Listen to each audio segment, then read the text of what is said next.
DMT World presents The Rambling Rabbit, and I am its host, HappyKB.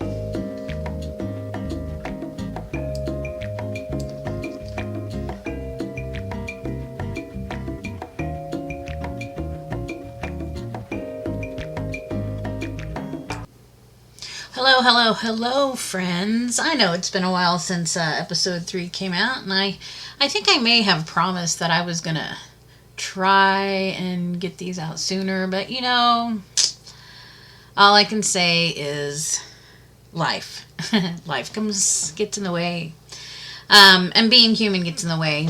So here I am, though. I'm sitting here on a Sunday morning and had my coffee already and kind of raring for the day, and I figured I'd sit down and I would talk into this microphone and say hey to everybody out there in the internet podcast world who does nothing but sit and listen to podcasts. I find that I do the exact same thing, so I totally understand.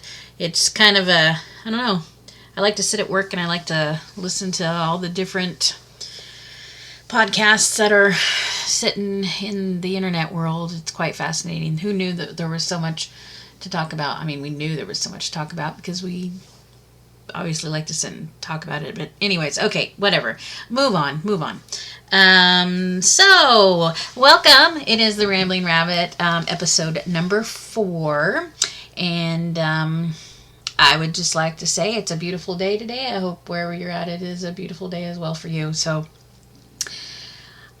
first things first, if this is the first time you're tuning into this podcast, welcome.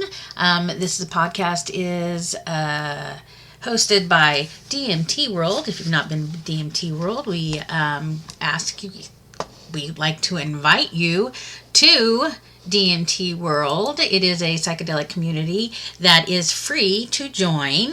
There is about anywhere between 26,000 to 28,000 people who have signed up and registered and joined. It's not always that active, but it is a community that is chock full of lots of knowledge and lots of information that people like to spend their time on. It is not a fast-paced, moving website or network like Facebook or Twitter or all of those. It's not constantly moving. That's the most beautiful thing about our community, is that it has this very lovely pace to it. It's not... I think part of it's because it doesn't play on, I think I've said this before somewhere, it doesn't play on the algorithms, it doesn't play on as much as other websites do. So, people get on, people enjoy the music that's posted, people like to read the articles that are on there, people enjoy seeing all the different do-it-yourself projects that are always happening in the DMT world. So it's good. It's a good pace. It's a good vibe. If you've not been there, I invite you right now to join the website. You can get on that website at www.dmtworld.net. Come and check it out and see what it's about. Like I said, it is a free social network that you can join. And with that being said, it is sometimes I forget what I'm going to actually say. So that was one of those little bobbles where I'm like, what was I going to say? Anyways, if you've not come to dmtworld.net and checked it out, please do. I invite you. Come and check us out, see what we're out. It's a lovely community. Everybody's really chill and super nice, and they know a lot. There's a lot of knowledge, like I said, encapsulated in this one website. So come and see us. Hey, I've got some great news. I have, technology, I can master it. I know I can. Sometimes it takes me a little bit as I'm getting older and I guess my patience is wearing thin, or I'm not comprehending as well. I don't know what the affliction actually is, but sometimes it takes me a long time to figure things out. I'm also not a person that really likes to ask for help if I don't have to, just so you know. And I like to, put myself to these challenges. Well, with that being said, I would like to take this time to let you know that the next episode of The Rambling Rabbit will be an interview. We will have a special guest on there to interview, and that special guest will be Spyro Tribe. Now, I don't think a lot of people really know who Spyro Tribe is with our current community, but Spiral Tribe has been with us and on the community from day one. He's not as active as he used to be, but he is still around, and he is the first person I'm going to interview because it kind of ties into the history of DMT World. He's actually the first person that I got to know, besides my partners. Spiral Tribe is the first person I actually connected with and communicate with on the daily. I mean, every day for 4 years.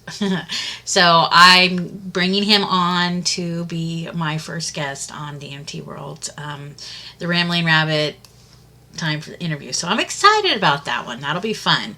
And then I've got some other people lined up that are going to be on there as well. So we're going to have, so you just don't have to sit here and listen to me go blah, blah, blah, blah, blah, blah, blah, blah, blah, blah, blah. Because I'm finding I think I might not be as entertaining as one might hoped I would be. Maybe that's just me. Maybe that's just how I see that in my brain. But I like to bring some other things. So I think I may have also convinced my daughter to sit and do some music with me. So hopefully we can get some music on here as well for you guys to listen to us sing, whether you want to or not. I don't care. We're going to do it anyways. So she's been working really hard on playing and learning some Grateful Dead songs for me. So I'm going to see if I can get her to sing with me. I think if she's not singing, I think she'll be perfectly fine. So those are some things that I'm working on. So got some interviews happening, some music I'm trying to put together. I do invite anybody else that has, I run the YouTube channel.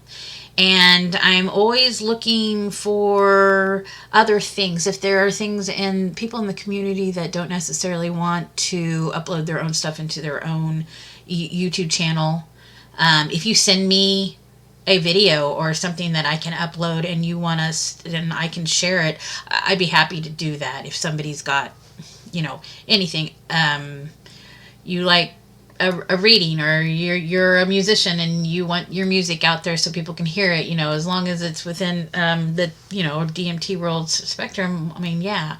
The only things that I do ask that I don't get videos of is anything doing illegal activity, things that, like, I don't really want to put videos out there of people, no offense to anybody, but actually consuming any of the substances that we talk about in DMT World. So we don't want to do that. We want to, that'll bring strikes to the channel, and we won't do that. I'm really working on trying to build up our subscriber content too. Like, we need more people subscribing to us. So at this point in time, if you haven't, click the subscribe to the channel and click the like button. That helps get us out there even further. And that's one of the things we're working on, is trying to connect with the others that are out there. I know there's a fresh little community that's starting to build up.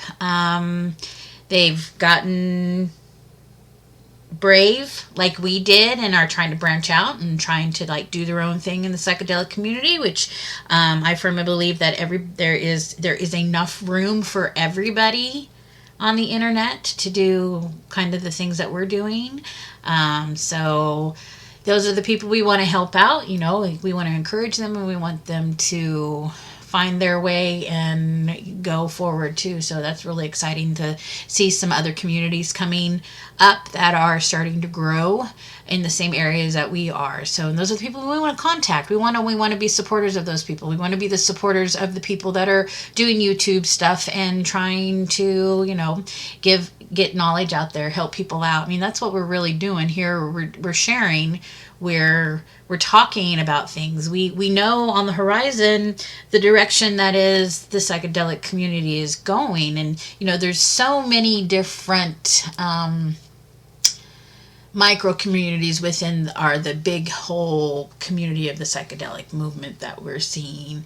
And some of it's going to the therapy section, some are going to just the self healing administration, some are going in the direction of education, some are going in, there's so much. And then there's communities like ours where it's the what I'd like to call our psychonauts that have taken it into our own hands to experience and try to navigate in our own worlds, in our own minds, in our own beings of what we're doing here in the world. So those are the people we want connected. I want to know more. I want to hear more. I want to pull in the people in the certain areas in the therapy world, because I think we all need to have a voice in this. Not everybody sees it in the same light. Like, some of us may not see, some of us might think that we're moving too quickly into the pharma area and the therapy and the medical and then utilizing our psychedelics that way, which we understand as people, as psychonauts, and administering to ourselves, what kinds of things have helped us, what have helped us integrate us back into what we call our everyday life. But we utilize the psychedelics. We're microdosing. We're growing our own, cultivating. We're utilizing and doing sessions at certain particular times to help with things like rewiring the brain. I can remember when I first got into psychedelics, one of the things, after I got past the whole, I just want to trip and just get wild. I'm still kind of like that. I won't lie. But when I got to the point of realizing that when I would get in tough situations, or I would get in high stress situations or whatever, we used to have a saying, my roommate and I used to have a saying, that we needed a new vision. And that was usually when I knew that I needed to do some psychedelics. I needed a trip, because I just needed the reset. I just needed, because especially with LSD, when I am tripping, like I go mildly, sometimes, mostly no. Like, I like to have a nice heavy trip, because I like the way, it's like climbing a mountain, or it's like going through a battle. Like, you go through this whole intense experience internally in your body, and how you're being affected externally and internally, and how it all just combines in the head, and everything that you go through, and the mind, the body, and the spirit. And it's like I don't know, it's like going into a very intense battle. It's kind of like how if I want to go, like when I went to Woodstock 99, we made it through, and it was like, yes, you come out the other side, and you're different. There's something different. That's how a trip is for me. Speaking of trips, I don't know if some of our newer people have visited our trips section on our website, but if you haven't, you should. You should go and read some of the trip reports that are actually in the DMT World trip report section. I went in there the other day. I don't read a lot of trip reports. I don't read a lot of trip reports, especially if I'm utilizing a lot of psychedelics, just because I firmly believe that it adds to my trip. I often hear people talk about, oh, well, I saw this, so I saw that, and does anybody else see these types of things? And, there's these whole conversations about the similarities of the stuff that we're seeing, and why. If it's something that, are we actually all really seeing this, or is it something that has been implanted verbally through writings and all the other things that we talk about in the community, and if therefore, because it's in our mental when we do trip, does it come out? I mean, I don't know, but I've never been a real big on reading trip reports. If I am planning on tripping, I stay away. I try to stay away from anything that I feel might influence my trip, especially if I'm tripping for a specific reason. If I'm looking for an answer, or if I'm needing a reset, or if I'm needing, excuse me, if I'm doing a little soul searching or spirit searching, I try to stay away from anything that may influence that trip. That even music, I'm very careful at times. This is where set and setting, I think, really comes into play when we're tripping. Is I'm very conscious of the music that I choose to listen to, and depending on whatever substance that I'm utilizing at that time too. But again, like I try not to absorb too much of the other experiences of people. Now, when I'm on a hiatus and I'm not been tripping and I'm pretty clear-headed for a while, I will go and read. In fact, that's one of the things that I've been doing lately. I haven't been tripping very often just because I've just got a lot of things I've been trying to work on and get together, and I need to have kind of a clear head about it, because it's some serious stuff for me going forward, and I want to do it right. And sometimes if I've been tripping too much, my brain's a little loosey-goosey, and I don't always make the right decisions. So at this point in time, like I said, I haven't been tripping too much, if at all, for a while. Like, I think I've been mostly high, but that doesn't matter. I have spending some time in our trip report section, and there are some really great trip reports.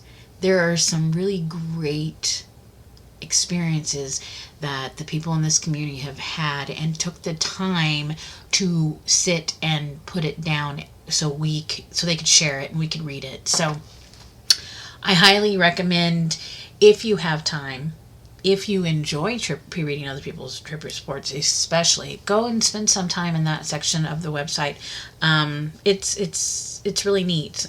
There's some very good writers. We have some very good descriptive writers that are in our community too. So with that being said, I would like to, let's talk about, so we have a merch store.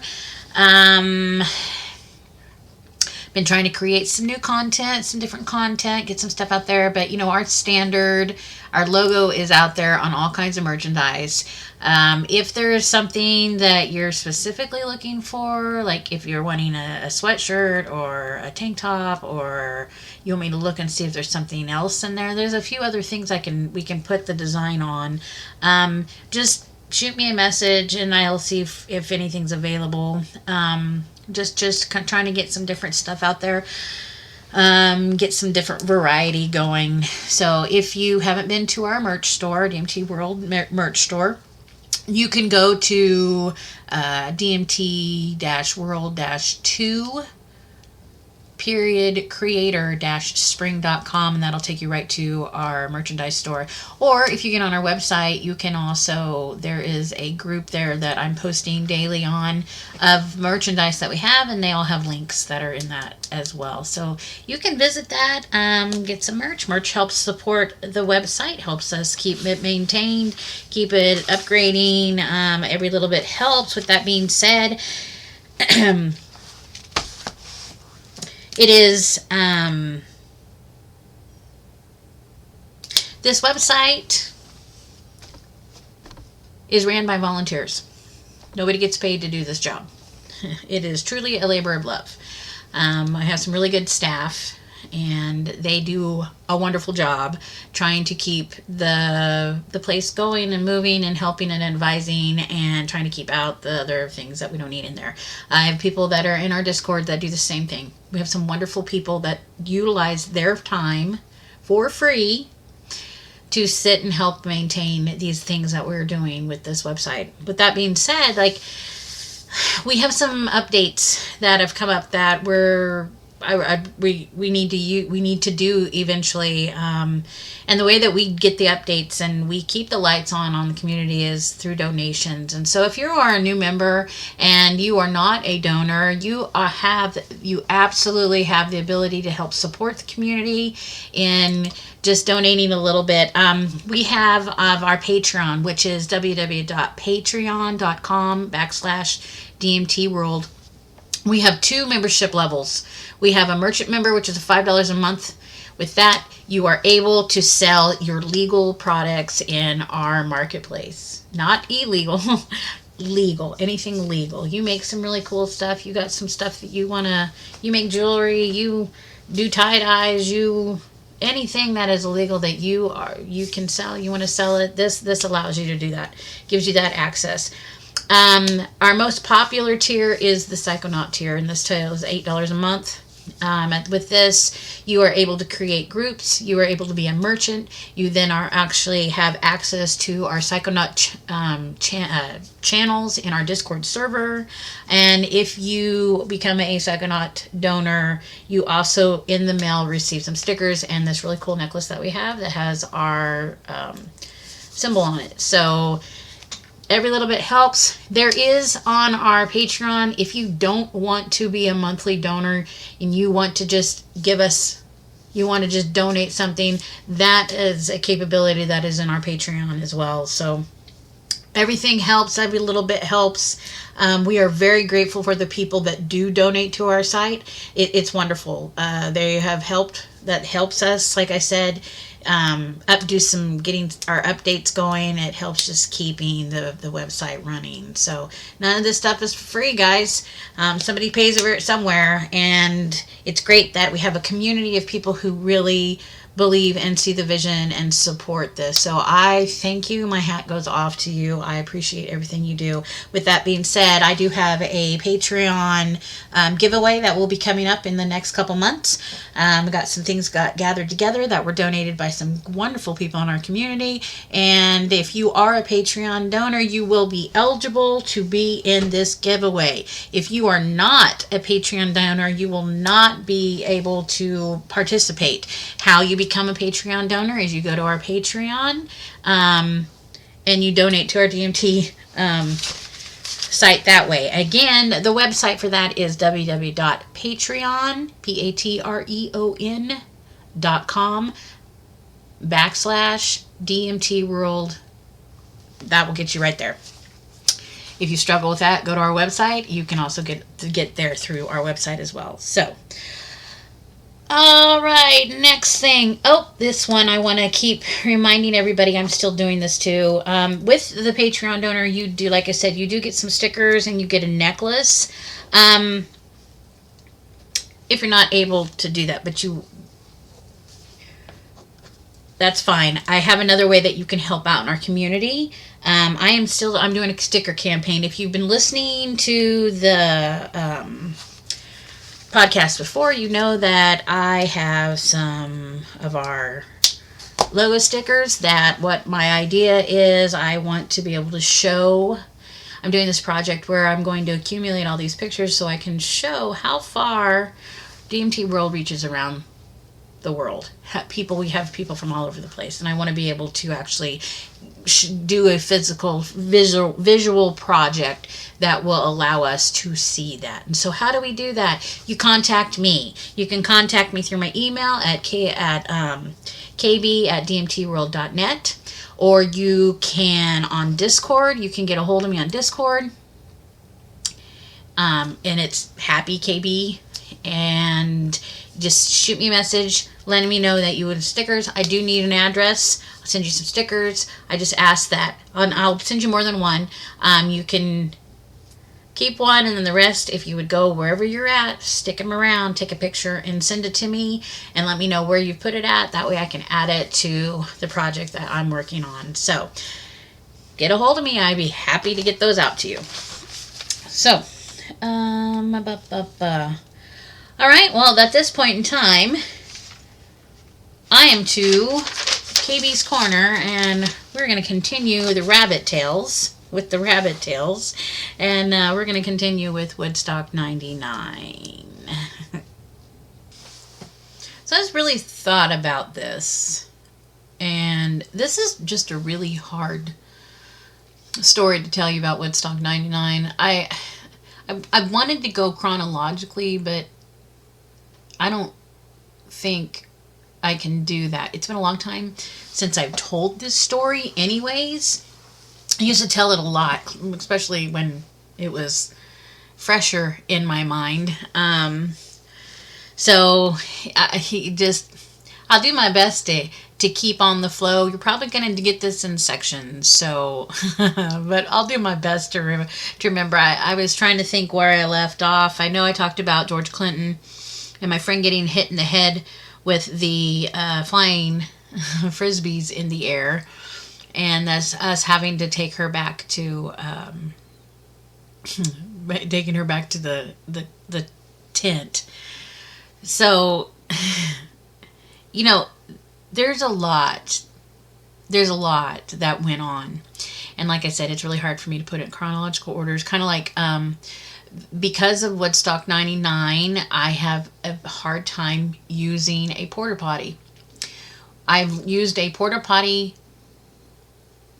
3 times since Woodstock 99. Only 3 times. And it was only because, well, I had to. I was at a concert for one of them, and there I could not get inside to the inside bathroom, and I needed to go. So I went in that one. That wasn't too bad. Because it was at Crossroads in Kansas, and they keep their stuff very clean, and it was, I was okay. I survived. The other 2 times was we went to a Burnfest interviews, and we camped, and we could have used the other toilets, but it was quite a far walk from where we were camping, and I had my daughter with me, so like I sucked it up and I went and used the porta potty, and you know, it was not, I did not die. It was not terrible. It was a pretty good experience. So I'm guessing that's why I did it twice when I was there. But I have a terrible aversion to porta potties since Woodstock 99. The day we got there and we were like bringing stuff in, we had took stuff in, set up the tent, trying to get things situated. We walked back out, I believe, just to check the vehicle, make sure it was locked, make sure we knew where it was at. And as we were walking back in, it was just crazy. I can remember looking around and like just watching the people trucking in, just walking in and how all this stuff in their hands, getting through the checkpoints and everything. Oh, it was massive. But as we were walking, we were sitting there and I could hear drums, like hand drums, and then I could hear this ting. That's all I could. It sounded. It was tanks. You could hear tanks hitting, like being laid down, being set down. And I remember looking at my roommate, and I'm like, I want to do some nitrous, and he's like, yeah, let's do some nitrous. So we walk over to this campsite, and there's the most beautiful rainbow teepee. Like, there was this beautiful teepee and it had a rainbow over it. And I remember looking at it, and I remember asking the guys, you know, if I could take a picture of it. And I asked them if I could go inside of it and look. And they were chill. They were like, yeah, go ahead. And they were telling me that this was a teepee that had been to Woodstock 99. It was at 94. It had gone to many rainbow gatherings, and it was they had gotten it, and it was their turn to bring it to Woodstock 99. And it was really cool. And parked next to it was this short bus, and there was this guy that was asleep on the top of the bus, and the other guy that we had, I don't know if we actually woke him up or not, but my roommate had asked about the tanks and asked if he could get any, and he was like, sure. And so they're figuring out prices and stuff, and the guy pulls out, it's not these little balloons, he pulls out these, like, the big, what are they called? the big ones that you can sit and bounce back and forth, the punch balloons. It was huge. He fills these up and he's like, enjoy. And so we're like, okay. And punch bag balloons, is that what they're called? I don't even know what they're called, but they're the big balloons that have the rubber band on it, and you hold on to it and you can sit and you can bounce it back and forth. It was huge. We're walking and we're taking hits off these balloons, and everything is like slowing down, and it's in that just the wah-wah mode, and the sound, the auditory is just all distorted, and it was so wild to like just sit there and walk through all this. And then I remember it kind of subduing, and I remember looking at my roommate and I'm like, dude, I have to go to the bathroom. And we just so happened to be standing right next to the porta potties. And mind you, this is not even the first day. This is like the day before. And so I'm like, okay, I'll go and do this. So I go into the porta potty, and it was disgusting. Like, we haven't even started the festival and the porta potty's bad. And I thought, oh God. So I go in. I don't know why I still have the balloon in my hand, but I do. I have the balloon on me. And my roommate had gotten smart, and he was like, here, we had these, they're not wet, they're not, yeah, the wet wipes, they're like a wet wipe, but these ones were lemon scented. And he's like, just shove them back underneath your glasses, and they'll sit over your nose, and so that it will bury the smell, which it worked. By the way, it worked. I also pulled them out and like wiped everything down, and so I'm sitting there and I'm doing my business and doing my thing, and I get up and I pull my pants up and do all that stuff, and for some stupid reason, I thought it was smart to take a hit off this balloon. So I take a big old hit off this balloon, and I'm just like, all of a sudden, like the inside of this porta potty changed, and I looked up at my hand, and it was all red, and I could see like what I thought were bones and veins. I'm not sure that's what I saw, but then I like stepped over and I fell into the wall and kind of slid down, and my leg, the bottom, like the side of my calf, just in this whatever, this goo was at the bottom of this porta potty. It was so disgusting. So as I'm walking out, I'm sitting there and I'm like wiping my leg off, and I look up and my roommate's just standing there, and he's all fished out, and it's just like, oh, okay. And so I walk over to him, and he's like, you all right? And I'm like, that was the worst experience I've ever had. And he's like, okay. And so we kill our balloons and we walk in. So because of that and the decisions I made in that porta potty, I have a hard time using porta potties. But that was the first day. I don't think I went to the bathroom the next 2 days because the porta potties had flooded. Like, the people at Woodstock 99, they broke all any capacity of like our water functioning. They used to have these water holes when you walked in. Okay, it was like a big like one of the horse tanks, like the water tanks. So like the big that, and there in the middle of it were these faucets, and they got in these faucets. They were nice. They had these basins that went around them. They were so, I wish I would have taken a picture when I first saw them, because in my mind, I'm like, that is great. That is genius. That's what I thought in my mind. I didn't realize that the lunatics that decided that they wanted to tear it apart and break it down for whatever reason, I'm not even sure, would do that and like destroyed it. Like, it was nuts. But they tried, and because they broke all these pipes and all this stuff, and it caused the mud at Woodstock 99, which was not from rain, it was from the broken water pipes and the porta potties. Like, I can remember at one point in time looking over, and there were tents like floating in this water, in this liquid. And they were over by the porta potties, so there was like feces and stuff in it too. It was pretty nasty, but yeah, breaking up all the ways to drink water. And then that makes me laugh, because then like people want to bitch and want to be like, oh yeah, well, they were selling water water bottles for $4, which they were. That's legit. But we had free water.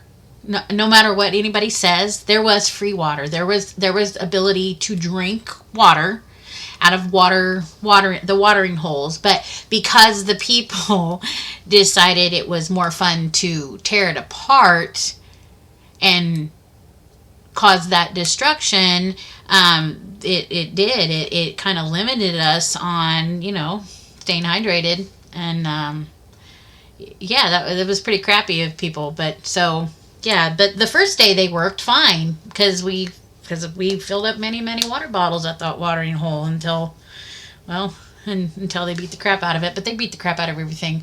The first night there was a rave, and I can remember us walking around, and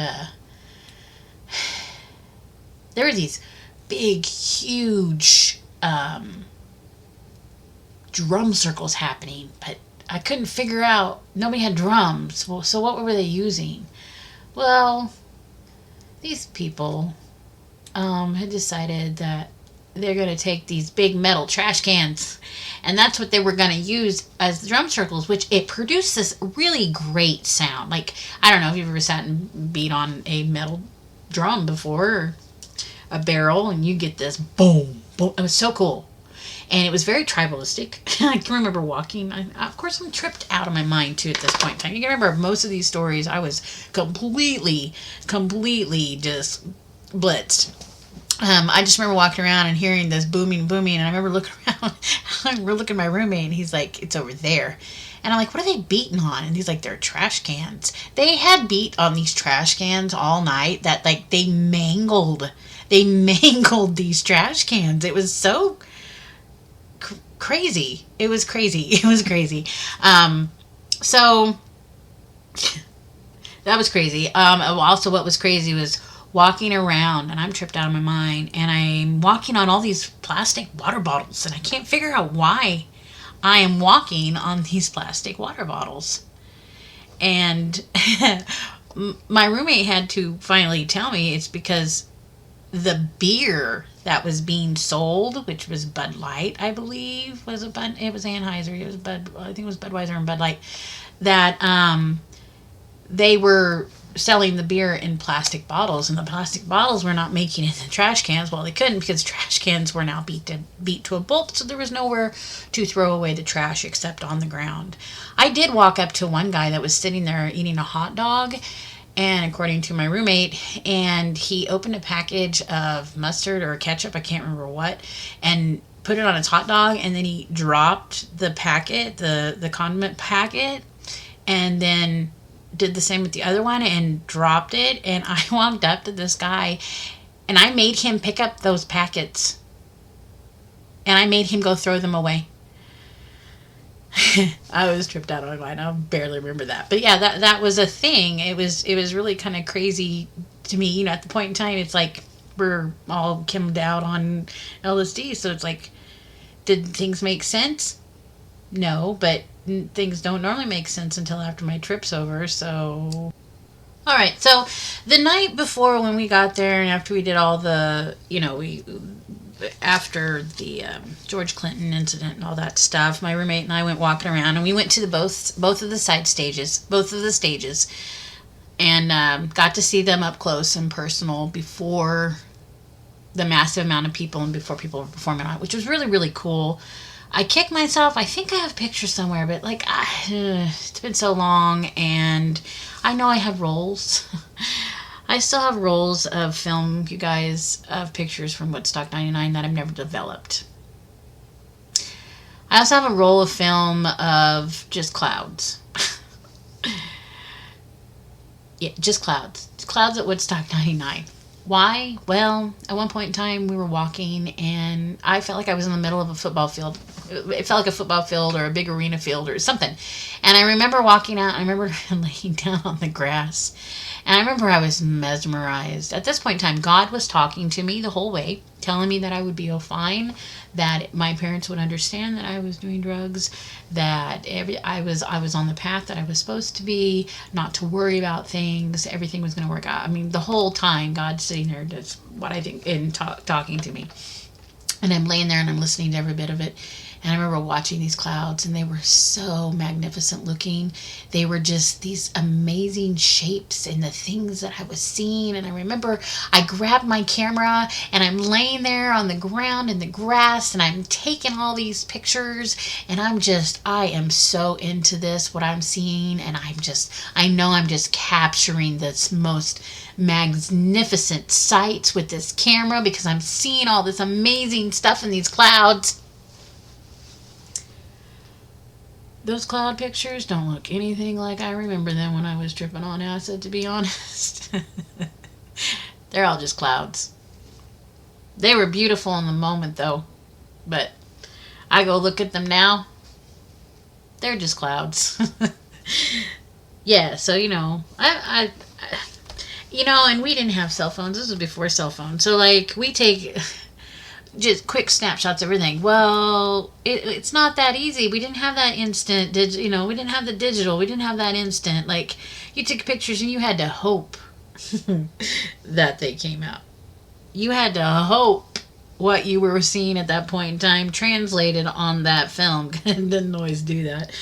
What is comforting, I'm part of this Facebook group, that's Woodstock 99, and what is comforting in that group is going and looking at everybody's pictures and being like, at least your pictures look exactly like mine. Like the quality, like what was there, like for so long, I only had one other person I could talk to about Woodstock 99, and it was my roommate. He was the only one there. Nobody else understood. Nobody else. And so, sometimes you start questioning yourself. Was I there? Did the stuff that I think happened really happen? And it was really cool to stumble across that Facebook group because it validates so much. So the day of the beginning of the actual festival, we had gotten up. We spent the night rolling and doing whatever, but we actually got some sleep. Excuse me. And then we got up and got ready, and we're standing there. And it's like, okay, what do we do? Well, there were 2 stages. And my roommate's like, well, let's just jump in this line. There's a line of people. And when I say line, I don't mean like single file line. I mean like herded line. Herding like cattle. That's what it felt like at one point in time. We were cattle being herded down this, because where the tent area was, there were dirt roads that they had cleared off. And so, there's 250,000 people at Woodstock 99. Okay? So, half these people are over where we're at. So, they're all filing onto this, and they're just walking. And I think the funniest part about it is, you could see the ripple. We're standing there, and we're not going anywhere. And it's hotter than hell outside. I mean, you didn't want to move. I mean, you wanted to move because you wanted that breeze, but it was hot and there were just people everywhere. And I'm short, okay? So I'm short and I'm breathing in everybody's body odor air, and it's just you want it to go. Well, it would be funny because you'd see the front of the whatever you would call the front of the line, would kind of move and shift, and then you'd see the ripple happen, and it'd get to you and it'd be like, oh, we moved, and it just crept along, and it was. Like I said, it was hot. It was hot, and it was miserable. And I got smart. I'd brought my water bottle with us. So while we're standing there, I have water in my spray bottle. And so I kind of sprayed on my roommate. And he's like, ah. And I sprayed at my friend Gina, and she's like, ah. And then I kind of spray a little bit up, and I'm like, oh, that felt good. And then I got smart. I got wise. And I'm like, well, if I spray this in front of me, kind of up, where it's going to be out in front and kind of fall back on us, and we walk into it. Oh my gosh, I was a genius. It was so great. Spray it, walk into it. And it was wonderful. And this lady behind me is like, oh my God, what was that? Flipped the out. And it was weird. I'm like, it's just water. And one lady's like, how do we know it's not maybe you put something in there, maybe there's acid in there or something? And it was first of all, I wouldn't share my acid with you like that. And second of all, it's hot out here. Why would I be spraying acid on people? I want to cool people down. I cool down. And so they got a little uppity, but it was fine, because then the people in front of us were like, "Would you spray us, please?" And we're like, "Sure." So I'd spray, and somebody else would run up and be like, "Can you spray us?" And we'd spray them, and sometimes I'd spray people, and they'd give us drugs, and we'd take those drugs. And like there was one point in time, like these people ran up to us, and the guy's like, "If you give us will you spray us down?" It was hot. Like when I'm saying it's hot, you guys don't understand. It was hot. It was so flipping hot, and people are just dying, and they're like, "Can you just spray us down, please? Can you spray us down?" And so like, I'm sure, yeah. And so I spray, and the guy looks at me and he goes, "If you spray us down one more time, I'll give you some acid." And so we're like, "Sure." Spray, and so he gives us a couple hits of acid, and so we take them. And we'd also taken some ecstasy at this point in time, or a little bit before that too. So I have my binky on me because we'd been raving quite a bit before we went to Woodstock 99, and so I had my favorite binky. And so we're walking, and I'm spraying people, and we're starting to roll. We're rolling, and we're starting to trip, and this other guy runs up, and he's like, "Hey." Bill's like, the guy's like, "I got some acid. Do you want it?" And Bill's like, "Sure. How much?" And so they work out a price, and I like spray the guy. And he was like, "If you do that again, I'll give you this tin strip for that price." And so, sure enough, so my roommate then tears the tin strip in half and like shoves 5 in mine and takes 5, and we just keep moving along. And the next thing I know, he's like talking to me, and he's like, "Yeah, that 5 strip we took." And I'm like, "We took a 5 strip? When did we do that?" And he's just kind of looks at me. Well, finally we get out of this herd of people. And it's like, yes, we finally make it over to one of the main stages. And there's nobody over there yet because it really hasn't started. And so we're sitting there, and there's people sitting. They used to call me at raves Florence Nightingale because, like, I came prepared. Like, I had extra water bottles. I had towels that I would dampen down and put on the back of people's necks that were rolling too hard on the floor, just to kind of get their synapses back to them. Always had weed, always had things that we needed. And so we're walking around Woodstock 99, just kind of waiting for things to really kick off and start. And there's these poor guys. Oh my gosh, these people. I don't know what these people were thinking. I don't think they were thinking. But like, we saw so many people, dudes especially, walking around without their shirts on, and they are white as white can be, like ghost. Like their skin is going to be so crispy the next day. Like I felt so bad for them. And like we would walk up to people, and I'd ask them if I could spray them down with water to cool them down, and then we'd present sunscreen and ask them if they'd want sunscreen. That's what me and my roommate did for a little bit there. And next thing I know, I'm just going around spraying people down with this water bottle while I'm just chewing away on my binky, just doing my thing, just blitzed out of my mind. And people are kind of starting to follow us and running up to us, wanted to be sprayed down. So I'd spray people down, and all of a sudden I was out of water. And I look at my roommate, and he's like, "What?" And I'm like, "I have no more water." He's like, "Well, we've got some water. We got some." So we pull them out of the back. We fill it back up. And here I go. And going around spraying people. And people are running up to me. And they're like, "Spray me, spray me." And so we're spraying. And next thing I know, this lady walks up to me with a microphone. And she's like, "Hi, I'm with News Station whatever out of somewhere in New York." And she's like, and my roommate's standing there. And she's like, "So, like, why are you here at Woodstock 99? And I, I don't know really what I said at that point in time. And then she's like, "I just have one question for you. Why the binky?" And so I'm sitting there, and I look at this lady, and I say, "Well, because sometimes kids get lockjaw." And the gal just like looks at me, and she turns into my roommate, and she starts talking to him. And the camera guy comes up to me. He goes, "Will you do me a favor?" And I'm like, "What?" And he's like, "Just spray your water bottle into my lens." And so I spray it, and then I take off. And so I guess they had this whole interview with Bill, my roommate, about me, the Binky Water Girl, on patrol. And that's what they titled that. And I still haven't found that news footage, but it's somewhere. And so Bill had to run off and catch me, and I'm just going along around people, and I always asked everybody. I never just sprayed somebody. I always asked them, And I'm just gone out of my mind.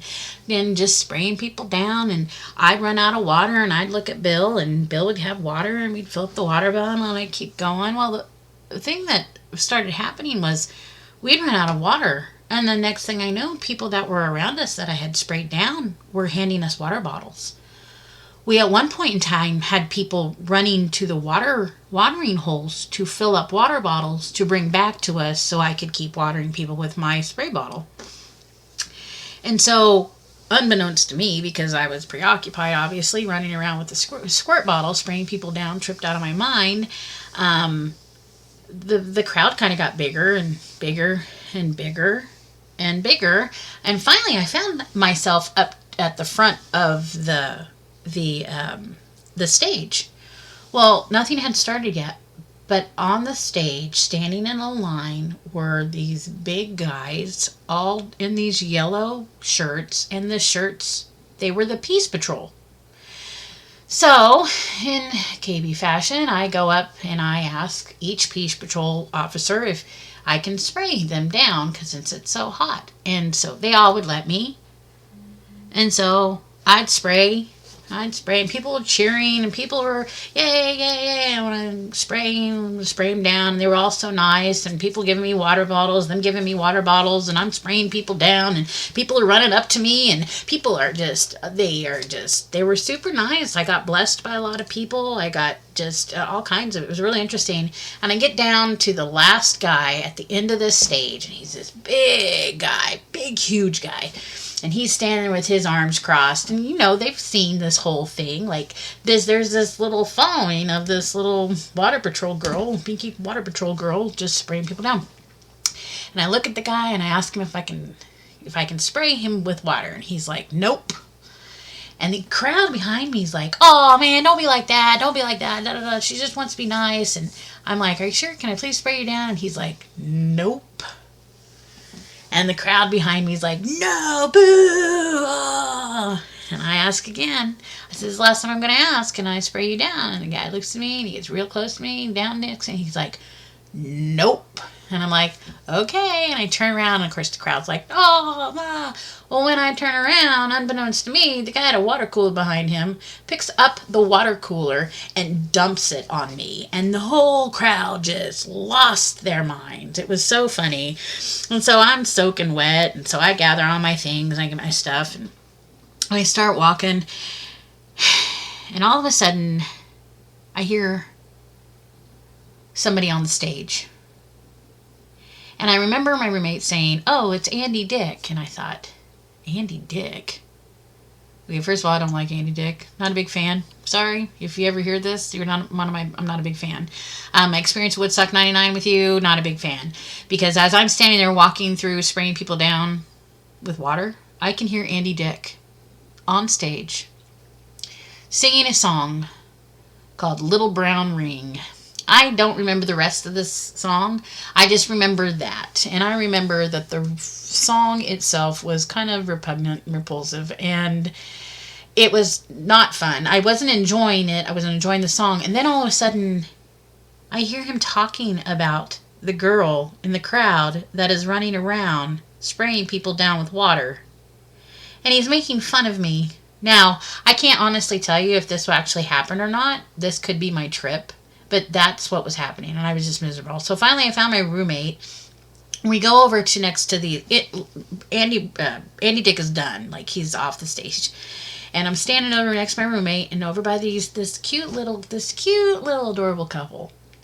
Kind of like, they were like, you can come on over here. Had spread out their blanket. The guy's like, so, do you have a pipe? And I'm like, yeah, sure. And he's like, okay. And so I pull out my Marvin the Martian pipe I have, and it's glass. And I hand it to the guy, and he had this look on his face, and he's like, oh, well, that's not going to work. And I was like, why not? And he's like, because the hash is just going to fall right through it. And I'm like, oh, well, hang on. So I reach in my bag. Well, we had bought some white rhino while we were there. Oh, it was so beautiful. It was gorgeous. It smelled good. It felt good. Everything about it was beautiful. So I pulled off some of that, put it in this bowl to plug up that hole so the hash wouldn't fall through the hole. And we put the hash on top of that weed, and the next thing I know, I'm hitting the bowl and everything around me starts to melt. And all of a sudden, I hear music cue up, and I hear the beginning of the crowd going, yeah! And all of a sudden I hear the beginning of the song, Sister Christian, Sister Christian, da, da, da, da, da. And I'm standing there, okay? My roommate's next to me, and I just hit this big old fat bowl of white Rona with some hash on it. Everything's all melty, and I kind of drop to my knees, and like there's an opening around where we're at, and this cute little couple are just standing right there next to me, and I'm kind of knelt down, and my roommate walks over, and I look up at the big Jumbotron screen. And as the words are saying, Sister Christian, there I am. I'm right up there on that Jumbotron screen. I'm staring at myself as this song is going on. And I'm just in awe. And I remember my roommate putting his hand on my shoulder. And I remember tears just streaming down my face. And I remember him saying, "Are you okay, KB?" And I said, please don't ruin this moment. And I just sat there. And then the next thing I know, people come rushing over to me, asking me if I would take my water bottle and I would spray them down. So I thanked the people, the cute little couple that let us smoke their hash, sprayed them down. They gave my roommate something, and we started walking off. And we decided that we were going to find my friend Gina. Gina, who'd bought a tie-dye the night before, that started with a yellow round spot on her left boob, and it like tie-dyed out. And so as we're walking around, I'm asking everybody in the world, have you seen my friend? I'm looking for my friend Gina. She's got a tie-dye on with them. She's got a big yellow boob. Have you seen her? And she's got Coolio braids in her hair. And people just kind of looked at me, but so we watered people down for a long time.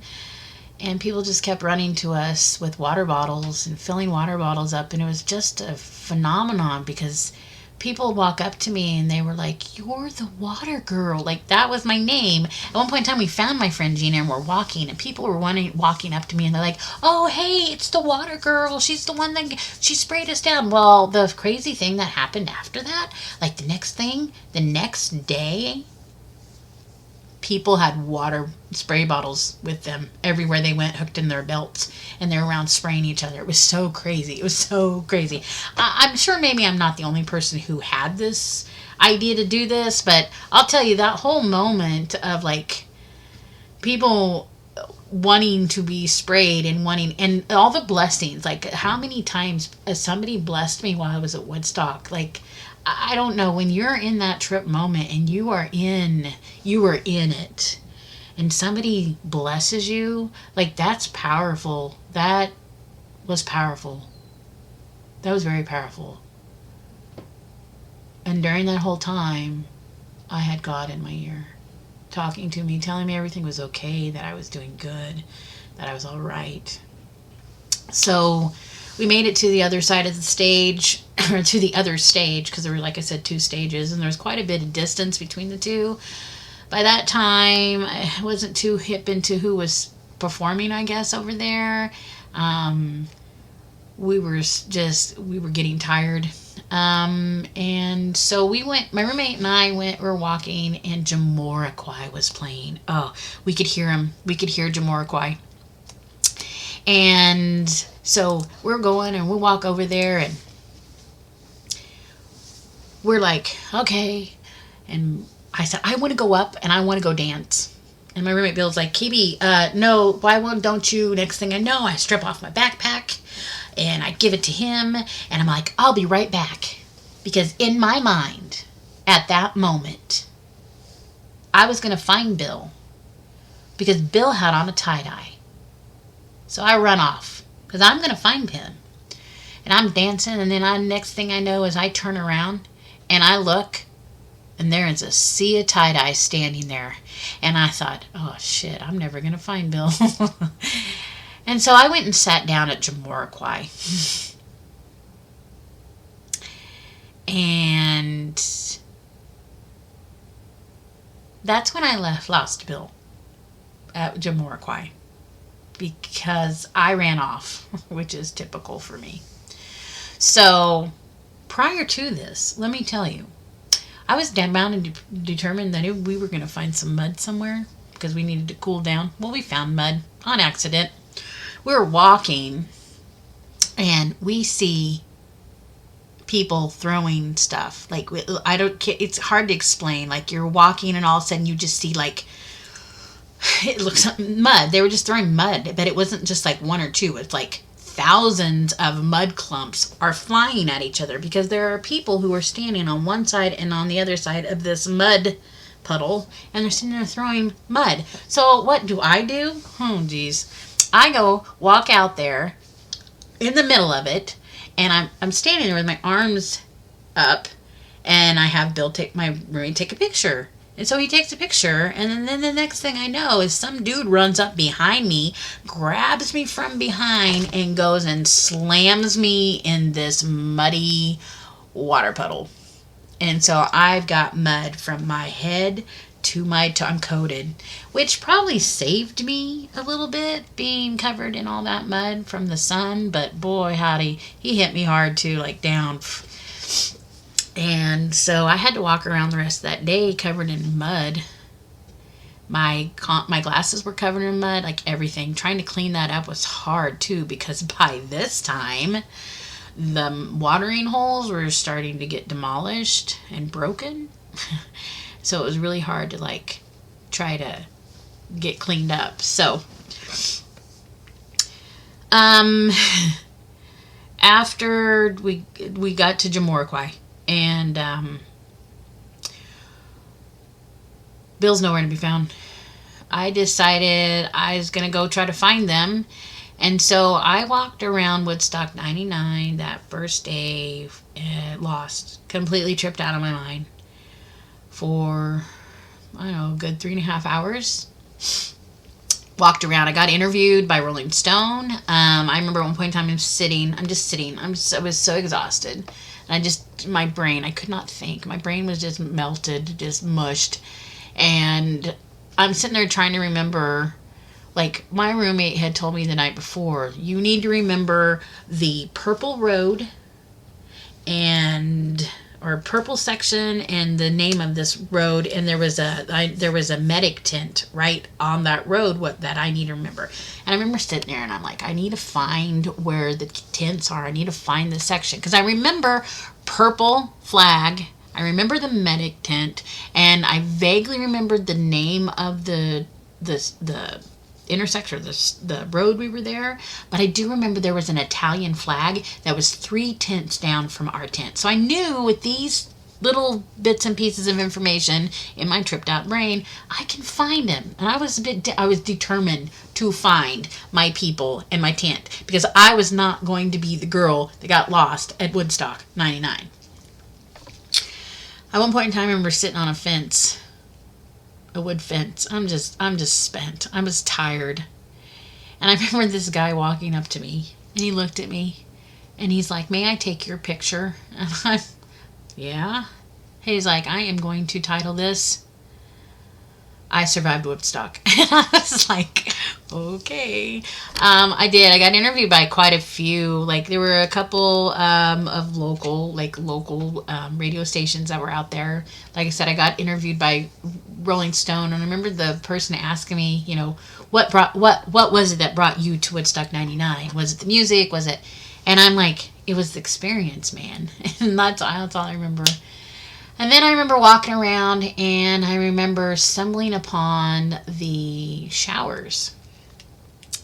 We had been told there were showers somewhere, but we hadn't seen them before we got messed up, or blitzed out, and I remember I stumbled across the showers, and I was so happy. I was so happy, and I had to make it back, and I had to tell Bill I found the showers. And the only reason I was really, really happy because I was caked in mud from head to toe still. So I keep walking, and I was determined. And I'm gonna tell you what, I found a medic tent that had a had a purple flag on the top of it. And I'd say it was probably about like 5 o'clock by the time I'd gotten there. Like when I realized where I was at, and I took a wild gambled guess, and I started walking. And the next thing, I found an Italian flag, and I went 3 tents down and over, and I come stumbling upon our tent area, and I'm just standing there, and I'm like, Gina, Bill. Sure enough, my friend Gina pokes her head out. She was rolling really, really hard on, I think it was the Rolex. She thinks she had got a hold of some Rolexes and was rolling, it was a triple stack. And well, she took one and she didn't think it was working, so she took another one, and she was rolling so hard she was like laid out in the tent. But as I pop up and I'm like, guys, Gina, Bill, she pops her head out. She's like, oh my God, KB. I thought I was never going to see you again. I was sure somebody was just going to take you home with them, and we were never going to ever see you again. And my roommate unzips his tent, and he's like, KB, you actually made it? And I'm like, I have great news, guys. I have such great news. I found the showers. And Bill was like, what?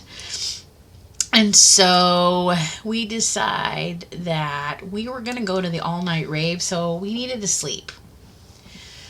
So by the time I got settled down and got in the tent and got relaxed and got to where I could start to go to sleep, because it was super hot still, I remember laying there listening to Inner Sandman by Metallica. So I got to lay there and go to sleep listening to Metallica live at Woodstock 99. It was such a glorious moment. We'll continue the rest of Woodstock 99 at a later date, friends, because we still have another day to go. And it only gets crazier from here. It's fun to sit here and like tell you guys the stories of Woodstock 99. Just because, like I said, there's only a couple other people that I can have the conversation with, and I've had that conversation with them a bazillion times. I even had to ask my roommate, I'm like, do I have this correct? Is this how this went? So I can tell you, tripped on some of the best acid that I've at Woodstock 99. I think the favorite that I tripped on was, we had gotten a hold of South Park acid, and I took Kenny and my roommate took the chef one, and mind blown. I can't tell you what the 5-strip was. I really don't know. We weren't actually given that information. We did trip on some Stars and Stripes, which was amazing. Oh, that was so good. Such good acid. But yeah, we did some really, really good substances at Woodstock 99. Just some great people that we got to meet, and some really kind people that shared. We did go to an all-night rave that night and got to experience some really, really clean, some really good ecstasy. I'll tell you what, I miss the ecstasy that we were consuming in the 90s. Nothing that I can do now holds a candle to it, and it just sucks. I don't know. So, but that is Woodstock 99. Like I said, I will continue that story on my next Rambling Rabbit solo. The next episode, which will be episode 5, will be with Spyro Tribe, and that'll be fun because that'll be something different. Get to listen to some community people. If you are interested in talking to me and having an interview of any sort, you can reach out to me. You can either find me on Discord at HappyKB. You can get on the website www.dmtworld.net and find me. My handle there is HappyKB as well, and you can also email me at kb@dmtworld.net if you feel like you want to sit down and have a chat with me, one of the requirements is that you do have a Discord, because I do the audio recording in there in my private studio channel. So that is something that I do ask that you have until I don't know what I was going to say there, but I really think it's fun sitting down doing this. I am sorry that I don't put these out more regularly. That is something that I'm going to keep trying to strive for, but I do a lot in the community. Like, I just auditioned for another place, so sometimes that takes up some time. So, but I'm going to keep trying. Again, if you have any content that you would like us to put out for you, I'm always looking for other stuff, other material. Like, we are a community. Let's be a community and let's get some of that stuff out there. I'm here to help you and support you as well. Let's see. Just to let you know, I don't know if you've seen it or not. I'm sure you have, since you've been on the website, but there is a new project that I am working on, and it's a new show, and it is a vlog, a video show called KB's Caravan. And basically, we've been doing this for 4 years, friends. I think it's time for me to get out and come and see some of you, meet some of you, and video it. I think that would be fun. We're wanting to go to gatherings and music festivals and things like that as well, and doing episodes of us going there. But one of my main motives is to come and visit people that are in the community, because you guys have been here. You guys are a part of this. This is what we're doing here. I want to meet you in person. I want to say hello. I want to shake your hand. I want to meet you in person. So I do have a GoFundMe that is set up, that if you feel like you would like to help donate to my project here, it is on it's under KB's Caravan on GoFundMe. There is a link that is on the website as well, that takes you right to it if that is something you feel you would like to help me out. I've had several very kind, generous people who have already helped and donated to it. So I thank you. Thank you very much. And everybody that is a part of our community, I'm very grateful. This community doesn't exist without you.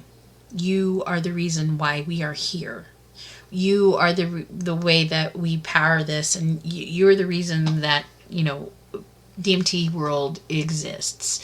So I thank you. You're the reason that we do this podcast, because you all like to listen to whatever we all have to say, and I think that's wonderful.